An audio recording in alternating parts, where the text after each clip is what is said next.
Hello guys, কেমন আছো তোমরা সবাই? আশা করি তোমরা সবাই ভালো আছো। তো এই যে দেখো আমার মেয়ের ফটোশুট করছিলাম। তো দেখো কেমন লাগছে আমার মেয়েকে সাজে। তো এই যে দেখো আমার ছোট্ট সোনা, এই যে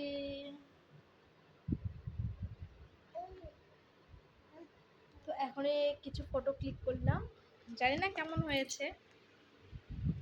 তো তোমরা ভিডিওর মধ্যে দেখতে পাবে কেমন লাগছে, অবশ্যই জানিও। আর এই যে দেখো আমার মেয়ে কি করছে লাইটের সঙ্গে। তো ফ্রেন্ডস, এই যে দেখো আমার মেয়ে লাইটের সঙ্গে কি করছে। আয় বাবা, এরকম করে না তো। এই যে ওই লাইটটাকে পেয়ে খুব খুশি হয়ে গেছে। তো দেখো কেমন ও খেলা করছে লাইটটা নিয়ে। তো দেখো আমার মেয়ের ভাবটা দেখো, ওই শুয়েছিল ওই বালিশে আর আমি শুয়েছিলাম যে।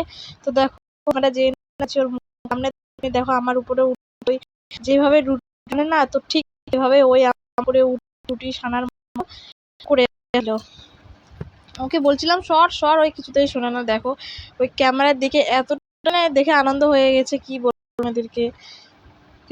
তো যাই হোক, তারপর ফ্রেন্ডস, তো আমার মেয়ের সামনে অন্নপ্রাশন তো বাবা চলে এসেছিলাম। তো এই ফটো তুলে মেয়েকে লাগছে করে জানি আমার উপরে গিয়ে জামা দেখতে কিন্তু।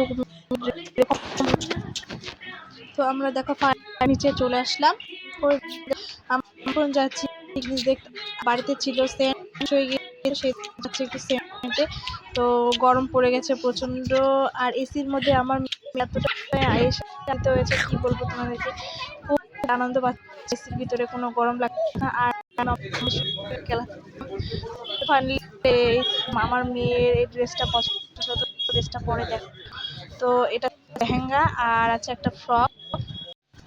তো তারপরে যাচ্ছি একটু আরেকটু দিকে, তো দেখি আরেকটা জামার কথা নেওয়ার কথা ছিল, কিন্তু বাট গিয়েছিলাম কিন্তু পছন্দ হয়েছিল না। তো দেখো তোমাদেরকে একটু দোকানটা একটু দেখাই দিলাম। তো এই যে দেখো দোকান, আর এই যে এটা দেখো ওই আমার না খুব আনন্দ হয়। আমার মেয়ে কি করছে অবশ্যই জানি। তারপরে দেখো মেয়ের জন্য একটা রকেট পছন্দ করব, মালা।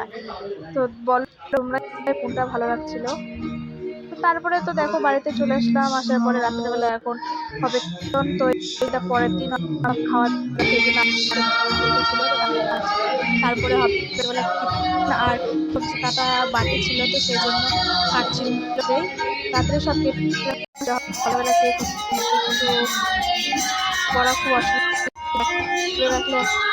তারপরে দেখো কীর্তন শুরু হয়ে গেছে বাড়ির মধ্যে। এটা ছিল আর কীর্তন বাড়িতে।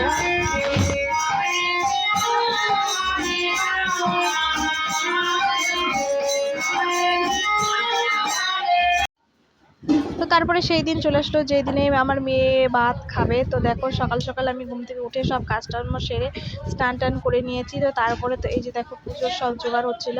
আমার মেয়ের মহাপ্রভুর ভোগ দিয়ে মুখে ভাত হবে। তো দেখো এই যে আমার মেয়ে তো স্নান এখনো করানো হয়নি, কারণ ওর চুলটা কেটে দেওয়া হবে, তো সেই জন্য স্নান করানো হয়েছিল না। আর ফ্রেন্ডস এইটুকু ভিডিও করেছি।